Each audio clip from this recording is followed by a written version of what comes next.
When discussing Introduction to Stephen King adaptations, we're delving into the extensive and often spine-chilling world of films and television series based on the works of Stephen King. Stephen King, the prolific author known for his horror, supernatural fiction, suspense, and fantasy novels, has seen many of his works transition from page to screen, becoming iconic pieces of cinematic and cultural history. This introduction is key to setting the stage for exploring which of these adaptations are the creepiest or scariest.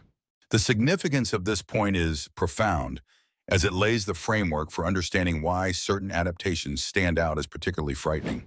Stephen King's storytelling prowess often translates into adaptations that play with deep-seated fears, human psychology, and the supernatural, making the analysis of these films and series a compelling endeavor. For instance, King's The Shining, directed by Stanley Kubrick, is a masterpiece of tension and psychological horror that continues to terrify audiences decades after its release. Similarly, It, both in its original miniseries form and the recent film adaptations, has left an indelible mark on popular culture with its disturbing portrayal of Pennywise the clown and the exploration of fear itself. Opinions about King's adaptations are varied, but generally acknowledge the author's unique ability to evoke fear and suspense, even if adaptations sometimes diverge from the source material. Some critics argue that the atmosphere, depth, and character development in King's books often pose challenges for screen adaptations. Alternatively, others believe that adaptations, through visual and auditory elements, can amplify the horror beyond what is possible in a novel. However, controversies arise when adaptations significantly alter plot elements or character representations, leading to debates among purists and filmmakers about staying true to the source versus creative reinterpretation. This introduction connects to the main topic by providing context for evaluating the scariest adaptations. Understanding the broader landscape of King's adaptations allows for a more nuanced assessment of what makes a film or series truly creepy.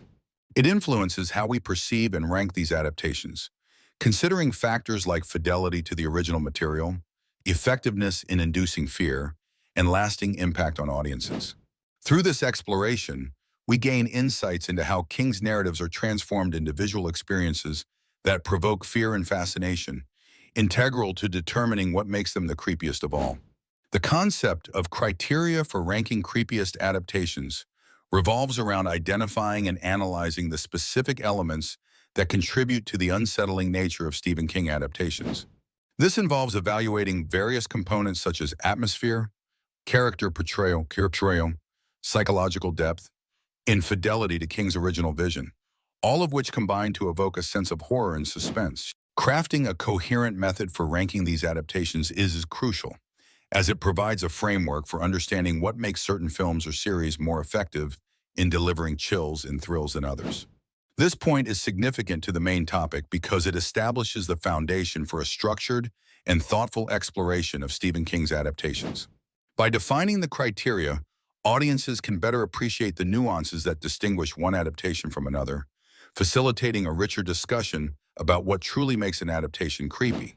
It allows for a systematic ranking that goes beyond mere personal preference, acknowledging the artistry and technical prowess involved in successfully translating King's narratives to screen.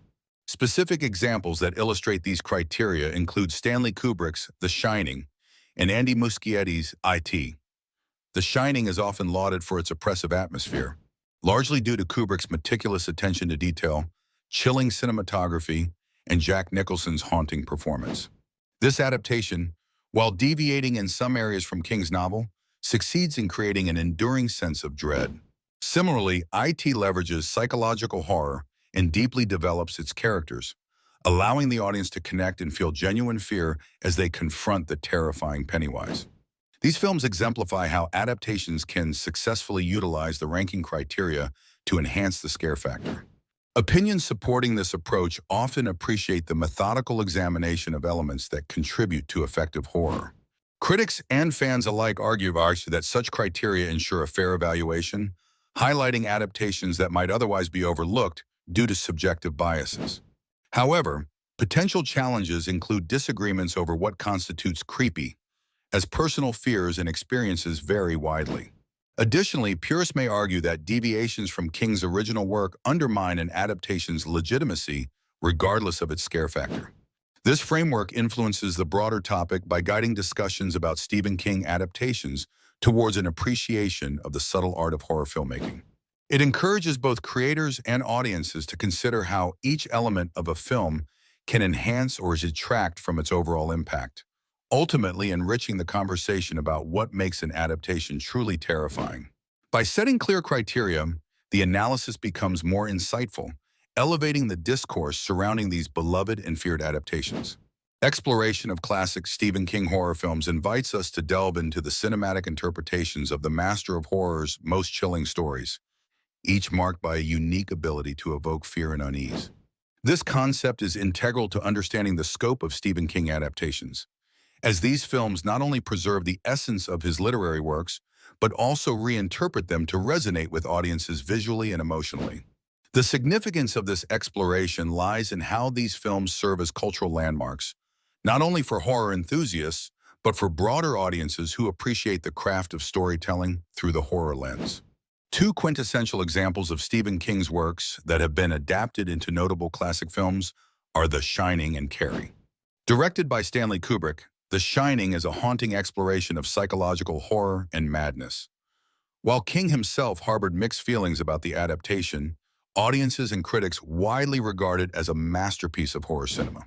Its iconic imagery and unsettling atmosphere contribute to its lasting impact. Conversely, Carrie, directed by Brian De Palma, captures the terror of social alienation and supernatural revenge. Through its gripping narrative and memorable performances, it underscores the pervasive fears of adolescence and marginalization. The enduring appeal of these films speaks to the pervasive belief among audiences that adaptations can effectively bring literary horror to life, often amplifying the emotional intensity through visuals and soundscapes. However, this exploration is not without its challenges and controversies. A primary critique often centers on directors taking creative liberties that diverge significantly from the source material, resulting in tensions between maintaining the original narrative's integrity and crafting a work that stands independently as a cinematic piece. Additionally, purists argue that films can seldom capture the depth of suspense and psychological terror that King's novels evoke. These classic adaptations are pivotal in shaping perceptions of what constitutes the creepiest Stephen King adaptations, influencing contemporary filmmakers in their attempts to capture similar eerie atmospheres and complex characters. They connect to the broader conversation around the scariest adaptations by setting benchmarks for fear and tension, against which newer adaptations are measured. In conclusion, exploring these films not only celebrates their legacy, but also invites ongoing discussions about the adaptation process, emphasizing the delicate balance required to honor the original work while crafting a compelling visual narrative. When discussing the analysis of lesser-known creepy adaptations, within the context of ranking the creepiest Stephen King adaptations, we're diving into a fascinating subset of King's extensive filmography. Lesser-known adaptations are those works that may not have gained widespread recognition or critical acclaim, but are nonetheless impactful in their eeriness and storytelling. These adaptations often fly under the radar, overshadowed by mainstream hits like It or The Shining, yet they hold a unique position in the King universe for their blend of horror and psychological depth. The significance of exploring these lesser-known adaptations lies in uncovering the breadth of Stephen King's influence on horror cinema and the diverse interpretations of his work. They showcase the flexibility of King's narratives and how different directors and screenwriters interpret his themes of fear, the supernatural, and human nature. By highlighting these adaptations, we not only provide a more comprehensive view of King's contribution to the genre, but also shed light on creative works that deserve more recognition. Two notable examples include Gerald's Game and 1922, both released on Netflix. Gerald's Game, directed by Mike Flanagan, delves into the harrowing psychological horror of a woman trapped in isolation, exploring themes of trauma and survival with a deeply unsettling atmosphere. 1922, directed by Zach Hilditch, is a slow-burn horror story that examines guilt and madness in rural America, offering a chilling exploration of moral decay. Both films are exemplary in portraying horror not just through supernatural elements, but through the psychological unraveling of their characters. Critics and audiences have appreciated these adaptations for their ability to maintain King's signature tone while carving out their individual identities within the genre. However, challenges arise when comparing these to more popular adaptations, as they may lack the commercial success or wide appeal that often defines their peers. Some viewers argue that lesser-known adaptations may not capture the same cinematic magic, or they may be too niche in their storytelling approach. These adaptations connect to the broader topic by illustrating the varied landscape of King's work in film and television. They influence how audiences perceive the potential of King's stories beyond mainstream hits, highlighting the adaptability and richness of his narratives in exploring the creepiest aspects of human nature. Recognizing the value in these underrated gems enriches the discourse around what makes a Stephen King adaptation truly terrifying, inviting fans to appreciate the diversity in his cinematic legacy.